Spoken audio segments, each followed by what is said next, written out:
अनेक जणांची इच्छा आहे की मी दिल्लीच्या वर्तुळात जावं, पण माझ्या सर्व हितचिंतकांना मला ठामपणे सांगायचं आहे, मी मुंबईतच ठाण मांडून बसलोय आणि महाराष्ट्राच्या जनतेची सेवा करत राहणार. नमस्कार, मी मनीषा, तुम्ही पाहत आहात एम न्यूज. हा केवळ एक राजकीय संवाद नव्हता मंडळी, तर दिल्लीच्या सत्तेला आणि राज्यातील आपल्या प्रतिस्पर्ध्यांना देवेंद्र फडणवीसांनी दिलेला अत्यंत सडेतोड इशारा होता. गेल्या काही दिवसात महाराष्ट्राच्या राजकीय सारीपाटावर पडद्यामागे अशा काही घडामोडी घडल्या ज्याने सत्ता संघर्षाचा संपूर्ण नूरच बदलून टाकलाय. देवेंद्र फडणवीसांना मुंबईतून बाहेर काढून दिल्लीत धाडण्याची एक गुप्त व्यूहरचना आखली जात होती. पण फडणवीसांनी एकाच दिल्ली दौऱ्यात असा काही प्रतिडाव टाकला की समोरच्यांचे सर्व आडाखे पार कोलबडून पडले. नेमका काय होता हा दिल्लीचा चक्रव्यूह, फडणवीसांनी तो कसा भेदला आणि विनोद तावडे नावाच्या पत्त्याचा वापर करून महाराष्ट्रातील भावी समीकरणांची नाकेबंदी कशी केली? सर्वात महत्वाचं म्हणजे मुंबईत येताच फडणवीसांनी थेट मंत्रिमंडळाचा रिमोट कंट्रोल आपल्या हातात घेणारा कोणता हुकुमी इक्का बाहेर काढला, हेच अत्यंत सखोल आणि रंजक विश्लेषणासह आपण आजच्या व्हिडिओमध्ये उलगडणार आहोत. मंडळी, दिल्लीत फडणवीसांची नाकेबंदी करण्याचा छुपा खेळ गेल्या काही महिन्यामध्ये म्हणजे गेल्या एका महिन्यात देवेंद्र फडणवीस तब्बल दुसऱ्यांदा तातडीनं दिल्ली दौऱ्यावर गेले होते. याआधी जेव्हा ते दिल्लीत होते तेव्हा शिक्षण मंत्रालयाच्या जबाबदारीवरून राजकीय तर्कवितर्कांना उधाण आलं होतं. त्यांना केंद्रात मोठी जबाबदारी देऊन महाराष्ट्राच्या मुख्य प्रवाहातून बाहेर काढण्याचा हा एक पद्धतशीर प्रयत्न असल्याचं राजकीय जाणकार सांगत होते. पण फडणवीसांनी अत्यंत चलाखीनं ही ऑफर नाकारून पुन्हा मुंबईची वाट धरली होती. पण हा दबाव तिथे संपला नाही मंडळी. आगामी उत्तर प्रदेश विधानसभा निवडणुकांच्या तोंडावर फडणवीसांना दिल्लीत बोलावून घेणं आणि त्यांना केंद्रीय मंत्रिमंडळात सामावून घेणं हा योजनेचा पुढचा टप्पा होता. यामागे दोन मोठी राजकीय कारणं होती.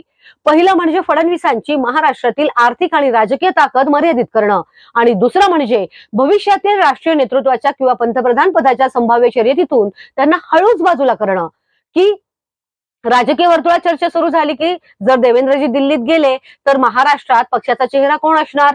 याच गोंधळात एकनाथ शिंदेची शिवसेना भाजपमध्ये विलीन करून शिंदेनाच मुख्यमंत्री ठेवण्यासारखे अशक्यप्राय पर्यायही चर्चिले जात होते. पण काल जेव्हा फडणवीसांची थेट पंतप्रधान नरेंद्र मोदींशी भेट झाली तेव्हाच्या चित्रांमधील फडणवीसांची निर्धास्त बॉडी लँग्वेज स्पष्ट सांगत होती की दिल्लीने रचलेला हा चक्रव्यूह फडणवीसांनी पूर्णपणे उधळून लावला आहे.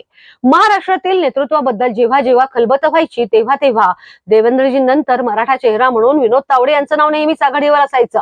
फडणवीस दिल्लीत गेल्यास तावडे राज्यात मुख्य भूमिका बजावतील अशी हवा जाणीवपूर्वक तयार केली जात होती. पण नेमका याच वेळी दिल्लीत दुसरा एक मोठा राजकीय भूकंप झाला. फडणवीस आणि मोदींची भेट सुरू असतानाच भाजपची नवीन राष्ट्रीय कार्यकारिणी जाहीर झाली आणि यामध्ये सर्वात धक्कादायक नाव होतं विनोद तावडे. तावडेंकडे थेट उत्तर प्रदेशच्या अत्यंत महत्वाच्या आणि आव्हानात्मक अशा निवडणुकीची संपूर्ण धुरा सोपवण्यात आली. मंडळी, या एकाच चालीमुळे विनोद तावडे केंद्रीय मंत्रिमंडळात किंवा महाराष्ट्राच्या थेट सत्तेत सामील होण्याची शक्यता जवळपास संपुष्टात आली आहे. ते पूर्णपणे पक्ष संघटनेच्या कामातच सक्रिय राहतील यावर दिल्लीत शिक्कामोर्तब झालाय. म्हणजेच महाराष्ट्रातील मुख्यमंत्री पदाच्या शर्यतीतून मराठा फॅक्टर म्हणून चर्चेत असणाऱ्या तावडेंचा पत्ता कट करून फडणवीसांनी या दौऱ्यात आपला सर्वात मोठा विजय मिळवलाय. मुंबईत येताच कायदेशीर मास्टर स्ट्रोक नियम 2026. पण सत्तेचा खरा क्लायमॅक्स दिल्लीत नाही तर काल रात्री फडणवीस मुंबईत परतल्यानंतर आज सकाळी समोर आलेला आहे. राज्य सरकारनं अचानक महाराष्ट्र शासन कार्यपद्धती नियम 2026 ची अधिकृत अधिसूचना जारी केली. या नव्या कायदेशीर नियमावलीनं देवेंद्र फडणवीस यांना एक अभूतपूर्व आणि अफाट शक्ती दिली आहे. आता सार्वजनिक हिताचा हवाला देऊन मंत्रिमंडळातील कोणत्याही मंत्र्यानं घेतलेला कोणताही प्रशासकीय किंवा धोरणात्मक निर्णय थेट रद्द करू शकतात किंवा बदलूही शकतात.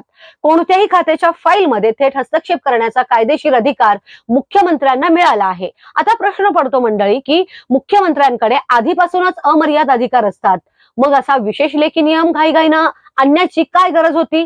असे कोणते मंत्री आहेत जे मुख्यमंत्र्यांना डावलून मनमानी निर्णय घेत होते आणि कोणाची वाढलेली ताकद नियंत्रणात आणण्यासाठी फडणवीसांनी ही कायदेशीर टांगती तलवार ठेवली आहे? चाकणचे बंड आणि मित्रपक्षाच्या खात्यांची कोंडी या संपूर्ण रहस्याचा धागा थेट जोडलेला आहे पुणे जिल्ह्यातील चाकण औद्योगिक क्षेत्राशी. नुकतीच चाकणमधील उद्योजकांनी जाहीर पत्रकार परिषद घेऊन सरकार विरुद्ध उघड बंड पुकारलं होतं. रस्ते, पाणी आणि पायाभूत सुविधांच्या दुरावस्थेमुळे उद्योग बाहेर पळून चालल्याचा संतप्त आरोप त्यांनी केला होता.